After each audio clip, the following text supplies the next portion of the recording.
Come here. Get off.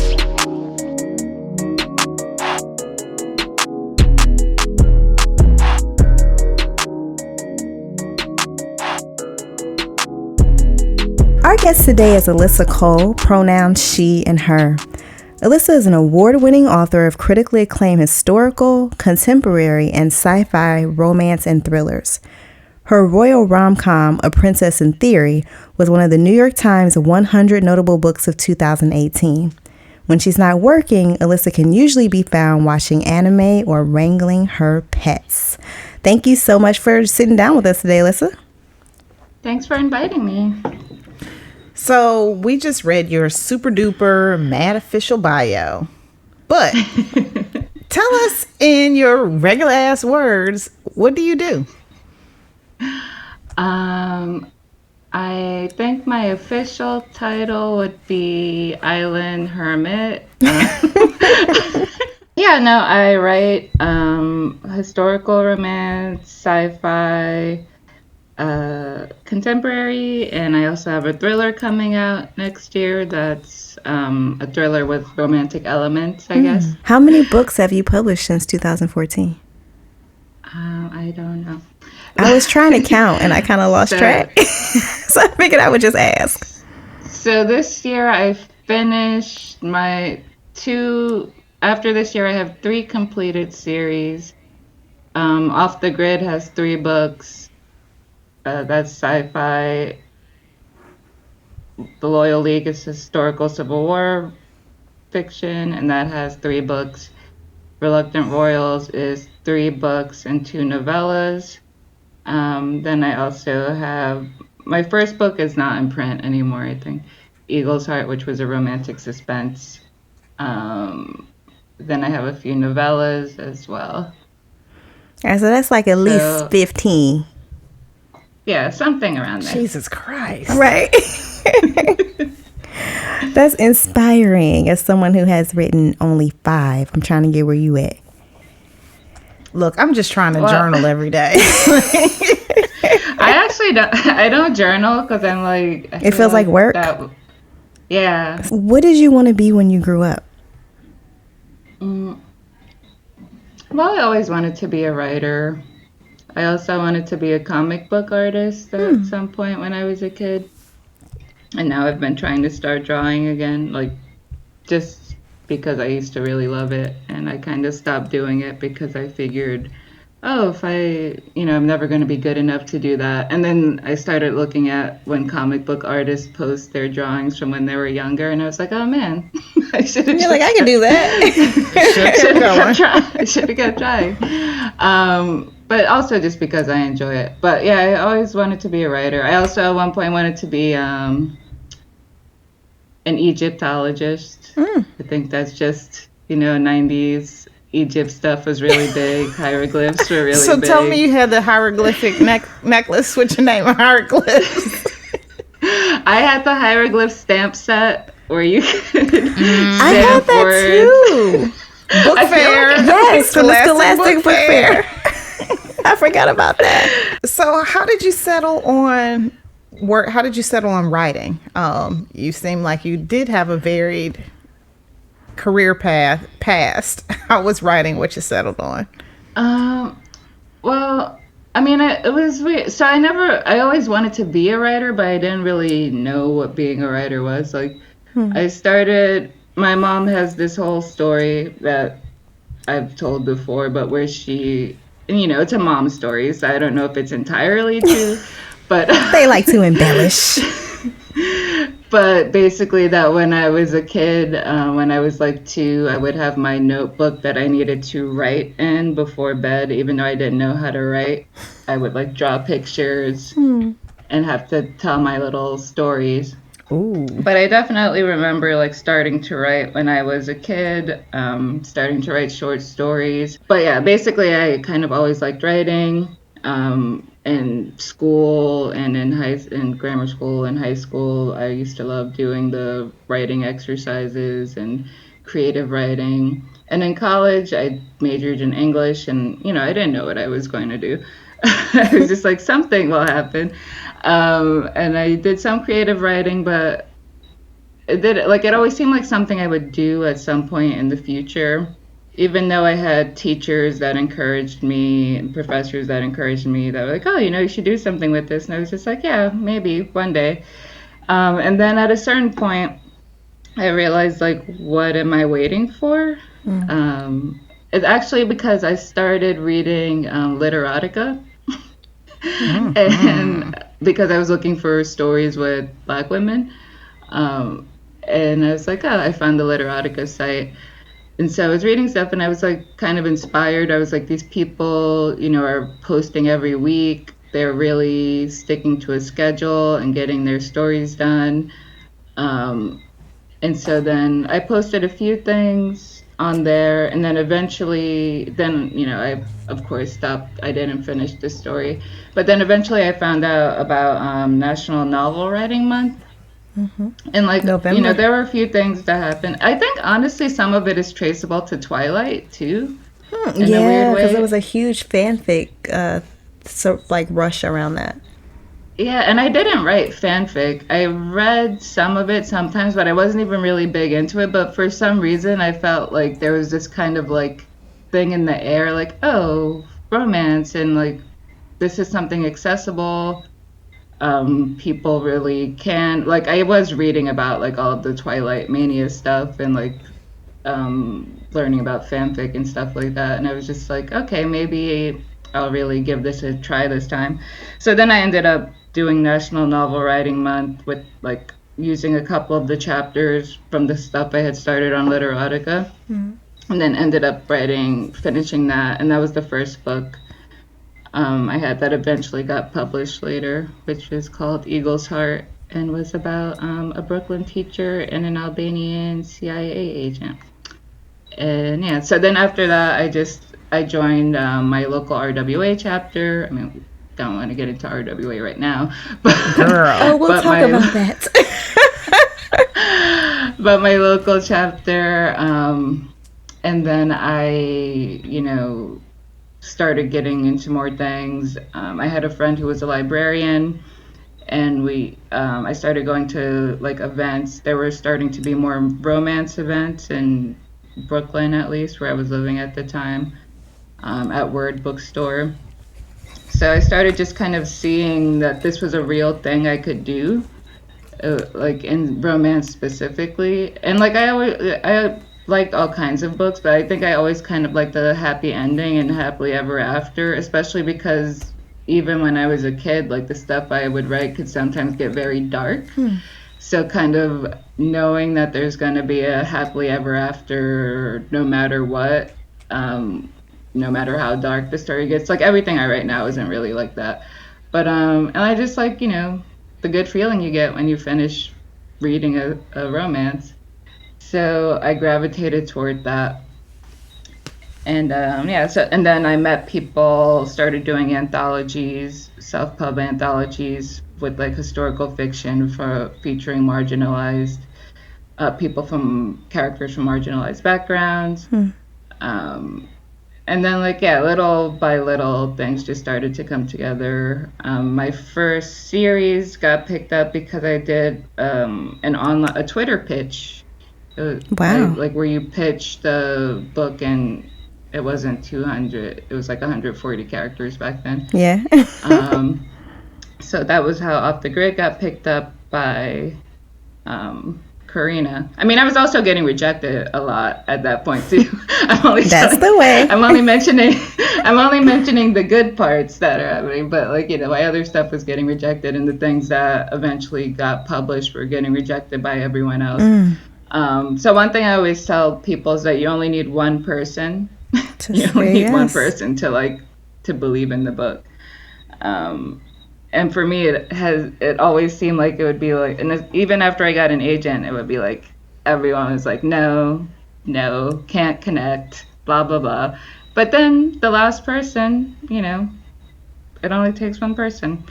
Rejection sucks, but at the end of the day, every editor is not the reader or the person for your book. Right. So as long as you find one person eventually, yeah. But yeah, so then eventually, and then I just started writing more and more. And eventually I started writing full time a couple years ago. Your books are really set everywhere, like from modern day New York City to Civil War era Virginia. You have protagonists who spy, who create inclusive online communities, who discover that they're royalty.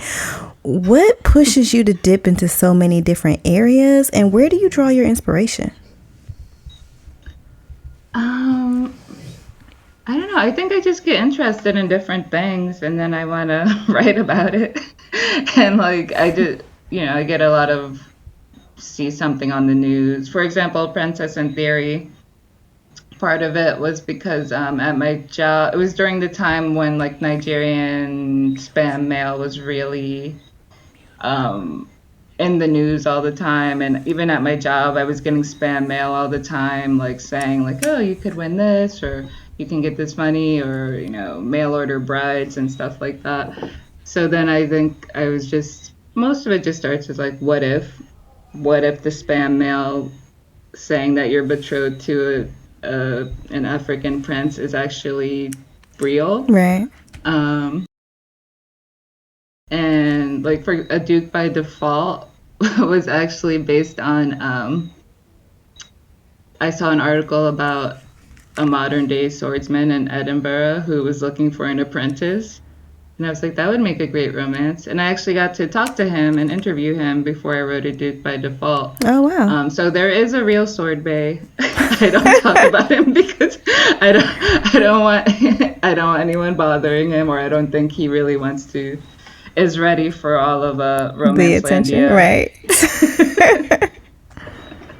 But maybe one day he'll want to step into the spotlight. But there are still modern day sword makers in Edinburgh. But like just thinking about, it's basically just like what if you get random ideas in all different kinds of things, from judging on what based on what I'm reading, what I'm watching, and then kind of take it from there. And like Off the Grid was around the time when prepping started to get really popular because everyone was worried about like the end of the world in 2012, which seems like so long ago. But so yeah, just kind of taking things from the world around me and getting ideas about like, but then what if two people fell in love? Right, in the middle of all of that. Yeah. Wow. Like the Civil War, but kissing. Which was not easy to sell, I'll tell you. People were I like, bet. But going back to Can't Escape Love, what do you want readers to take away from it? I think kind of just the idea of following your dream, finding people who support you or who in some way help make you able to achieve your dream. I don't know if that sentence just made sense because, as I said, I'm kind of brain dead from being on deadline. But yeah, I think and also just the fact that, in all of my stories, and especially in the Reluctant Royals series, the fact that love is for happily ever afters are for everyone. Yes. Any particular disability, neurodivergency, trauma, or anything that people might hold against you in the real world that we live in, unfortunately, is no impediment to stopping you from being worthy of love or of deserving love without any, and just a happy, love that isn't contingent on you suffering for it or not being able to just have, a fluffy romantic comedy. Happily ever after. Yes. That's what's up. And it kind of leads to our next question, like this idea of making sure that everyone is included and able to see themselves. So for those who don't know, there's a lot going on in the world of romance right now when it comes to equity and real inclusion for writers of color. And you, my dear, have been instrumental in calling out racism in places like the Romance Writers of America, RWA, that really seem hell-bent on keeping Romancelandia white. My question for you is, what do you think needs to shift in this industry right now? Right now, well, I think there definitely needs to be more people of color. That is changing a lot. I mean, compared to a few years ago, but I still don't think we've reached a point of like anywhere near where we need to be, especially compared to the demographics of the US and also the world. I think there needs to be more queer romance, more lesbian romance, more bisexual romance. Is a whole separate category. It's not super represented in traditional publishing. And right now I'm talking about traditional publishing, which, you know, not everyone wants to be trad pub, but for me, I see it as a normalizing factor. When folks can be traditionally published? Yeah. The same way seeing, for example, when you see a commercial with a gay couple or you see a commercial with a lesbian couple, kind of it's out there showing the world that it's normal because it is. And just kind of also allowing people to feel included. And I don't even like the word included because it's like included is that shitty ass RWR cover with the white woman helping pulling the black woman woman up the mountain. Did you see the remix that somebody did with somebody with her pushing her down when she fell and her shoe flew off? I died. That was amazing. But like, see, and this is the problem with talking about like diversity, inclusion, is that it makes white straight people the baseline. And it's like, why? Right. Why is it that we should be aspiring to be in your club? Yeah, like, I mean, for me, and like I said, I grew up in Jersey City. Most of the people around me were not white. And so it's always, I'm American, so I understand racism and all that. It's not like, and it's not even like that was some kind of like utopia without racism just because there weren't that many white people. But the idea that this is like something strange or something that needs to be taken slowly or I don't know, it's just weird to me. I'm like, this is what the world is like. Why do we have to act like we need to like only go ahead in small doses? So I think there needs to definitely be more queer people. Right now I don't think one thing I've been thinking about a lot lately is I do not think there are any trad pub romance authors. There's no reason for this. Right. And especially people of color, because we've been looking for folks for the show. I know there are people writing who are self-pubbing or who have been published by smaller presses. But like for me at this point, I don't see any reason why they're. And you know, sometimes people are like, well, did they submit? Do they submit their books? And like, number one, yes. But even if they didn't, editors are fully capable and all the time go out and reach out to people and say, hey, I've read something from you. Would you be interested in writing? Literally how it works. So-and-so kind of book. So for me right now, I don't see any excuse. And I think that needs to change amazingly, as fast as possible. We literally just want, people from all marginalized backgrounds who are romance writers, literally just want to write love stories with happily ever afters. And we can't do that without having to assert the fact that we are fucking human beings and like worthy of love. And like, a lot of the time I'm able to, I guess, just not deal with that because you can't really deal with that all of the time. But it's absurd. Like, why do we have to fight to write a story where someone falls in love with you? Right. I mean, most racism, all racism, bigotry, when you really get on the face of it, is absurd. But like for me, particularly, the fact that it's like you have to fight to write a story where most people look down on romance in general. Obviously, we don't. But like, you can't even just without any problem write a story with two people who meet and fall in love and whatever happens in your particular romance. Like, you have to become a freaking activist to write a love story. Like, and it's ridiculous. And, you know, with RWA, with everything going on in the world, RWA, like, I honestly don't know what the fuck they're doing. They don't either, except for being racist.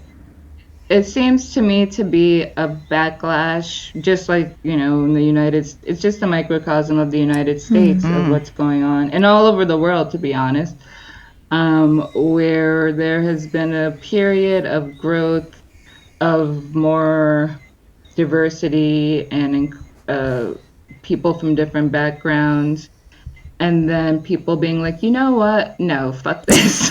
Like, I would rather burn the whole shit down Then let you in.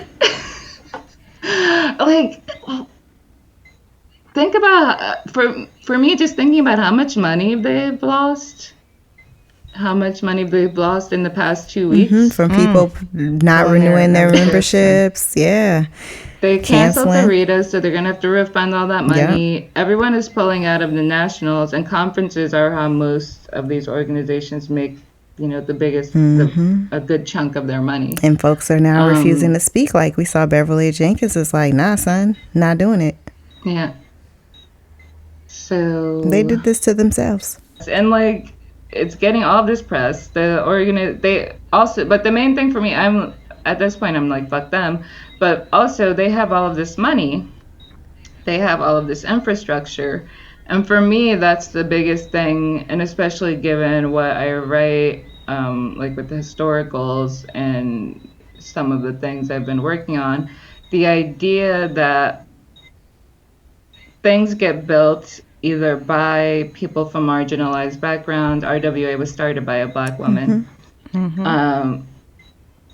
They get built by people from marginalized backgrounds or, you know, multicultural groups, and eventually the marginalized people get pushed out, and then the white straight people are left with all the money, all the infrastructure. The marginalized people have to start again and hope that it doesn't happen at the next organization, the next town, the next, you know, whatever. And it's just this kind of, for me, that was one of the things that really messed with my head, because it's like, this is just the cycle. Like, you know, and how do we get past this? I'm trying to stay optimistic, but it's just like, because I was at the RWA conference this past summer, and I've gone to the last 4 or 5. And like, for me, this was the one that really felt, there were a lot of, you know, authors of color. There were a lot more queer authors. There were a lot more people who were deciding to give romance RWA a chance and to see if they could be a part of this community. And it actually felt more like a community. You know, I'm sure that things happened, but like, overall, the sense was we're moving forward. For me, I was telling my friend, I was like, there were enough Black women that I wasn't able to nod at every Black woman I saw. so like that, you know, and they're all different kinds of people. And the Rita ceremony was a celebration of the rich, the diversity, the people who built RWA. And I think that's probably what really set them off, because that was at the end of July. And then this actually started in August, because Courtney received the initial complaint in August. Okay. And like, the situation happened, I guess, in August around that time. But like, the fact that they actually pushed this complaint through, I feel like, is not unrelated to the fact that it was just after the most diverse and inclusive conference that they'd ever had. Wow. And just to give our listeners a little bit of context, that complaint was basically these two white women complained that Courtney was calling them out for their racism. So I think the question that comes to mind right now is, it's clear that there need to be more Black women and other people of color writing in this genre. What advice do you have specifically for Black women who want to do what you do?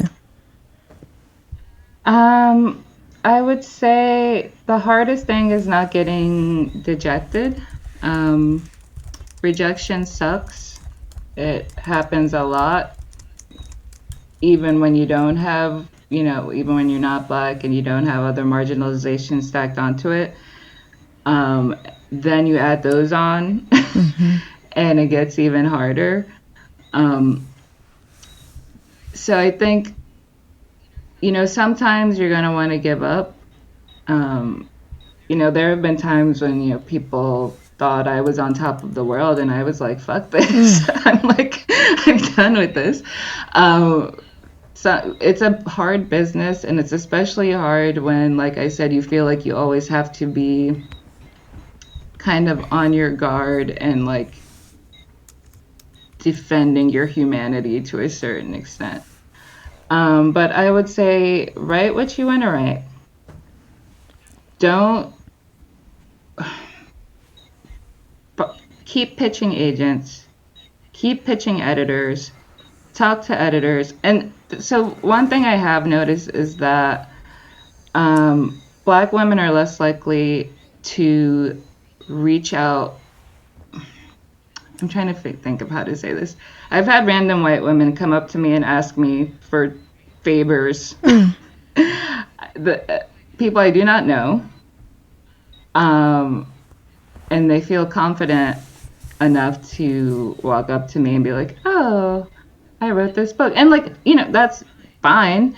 But I feel like we have been conditioned not to ask for things, not to ask for help, to assume that people won't help us because, sadly, on some level, it's true. But I think to just not be afraid for people to hear no, to be, obviously, there's a line to be crossed where you could start being like weird, but like not to be afraid to, if you want to know something, ask someone. They might not tell you, or they might not be able to tell you, but you can ask and find out. If you want to pitch someone, I think a lot of people are in a way, especially people who have been in the industry for a long time, at a certain point were a bit traumatized because rejection sucks, and people were getting mostly rejected by traditional publishing. So I think it's hard to say just keep trying, because that that's not very helpful when you feel like crap and someone told you they can't relate to your character. But in a way, it's kind of like part of what you have to do. I was telling someone that for me, I get rejected a lot, but I have a lot of ideas. Some of those ideas don't get rejected. The rest of them, I try to eventually, or not even try to, eventually sometimes they pop up in other stories. For example, The AI Who Loved Me, which was my Audible original. It started out, part of it was a story about a hot robot guy that didn't go anywhere, a project that didn't go anywhere. I also had a YA, I wrote a whole proposal and everything, a kind of futuristic dystopian thing. Everyone was like, no, this isn't working. But then, so that didn't go anywhere. But then when I had to think of what I wanted to pitch for the Audible original, I kind of had these pieces for something that didn't work alone, but when I kind of mashed them together, it ended up working really well together. So even though when you work hard on something and it gets rejected, sometimes that's something that is going to be a stepping stone to something even better in the future, or a different kind of project, or maybe it's going to be, useful to you in some other way. Um, but I think a lot of it is, I don't want to say don't be afraid, because, it makes sense to be afraid of being hurt again and again. But maybe try to think about each pitch and each possible rejection as something that could lead to something good in the future. Like, for example, I worked with my editor Erica Sang at Avon, and she rejected the first book I sent her. And then, she was like, maybe send me something in the future. And I was like, oh, she's probably just saying that. She's just saying that to be nice, whatever. But, then I sent her something and it worked. She liked the next thing I sent her. So also don't assume that one rejection means that that person doesn't want anything from you ever. The same thing with my first agent. I had sent her something and she was like, no, this doesn't work for me. Send me something else. And then the next time I sent her something, it worked for her. And it was something she thought she could sell.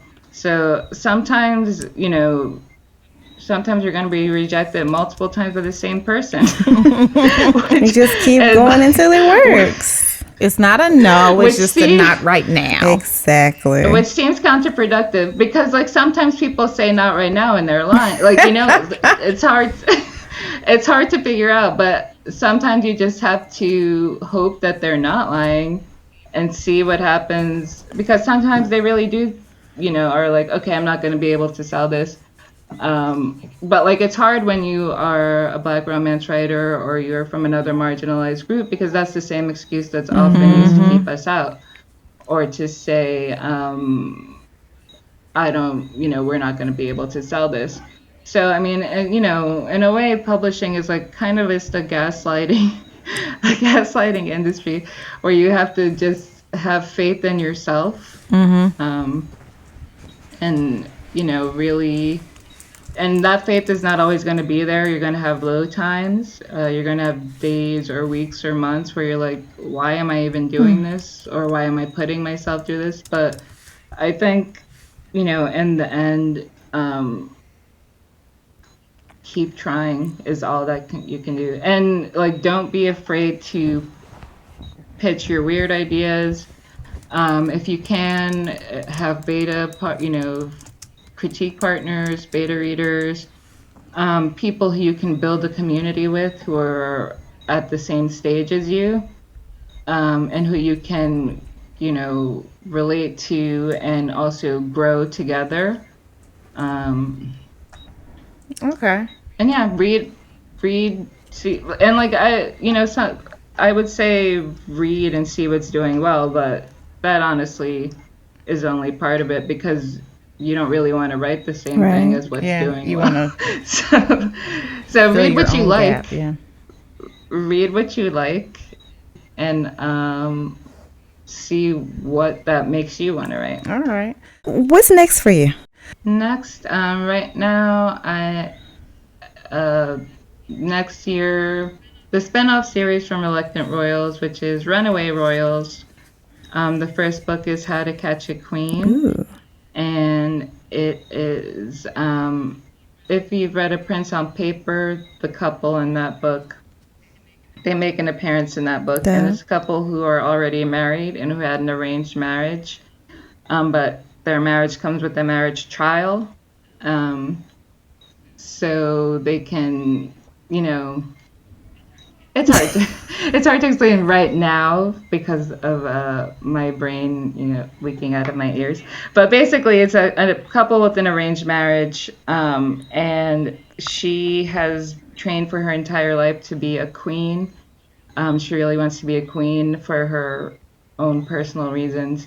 And this character, the heroine, showed up at the end of A Princess in Theory. She was briefly there as the woman who his parents brought in to be his fiance when they didn't approve of nullity. But she's there literally for like a couple of pages.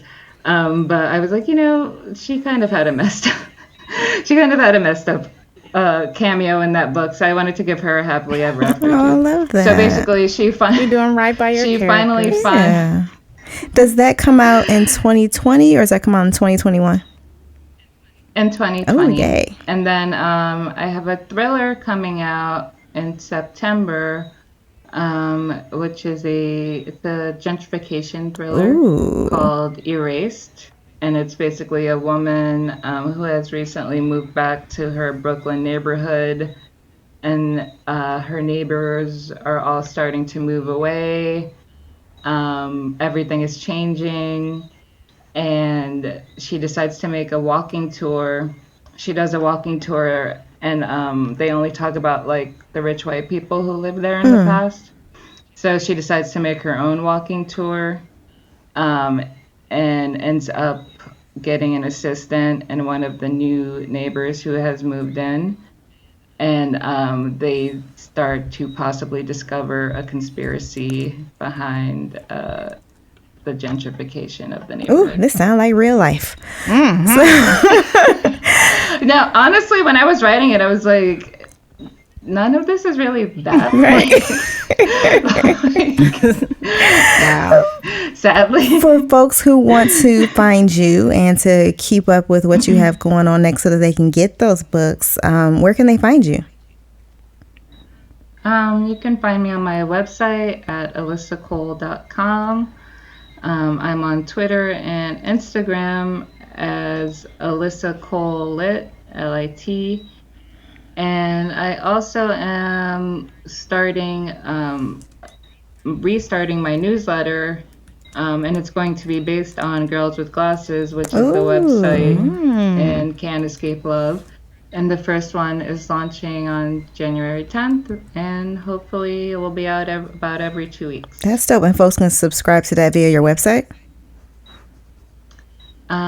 Yes, once I add the link. Good reminder. That is awesome.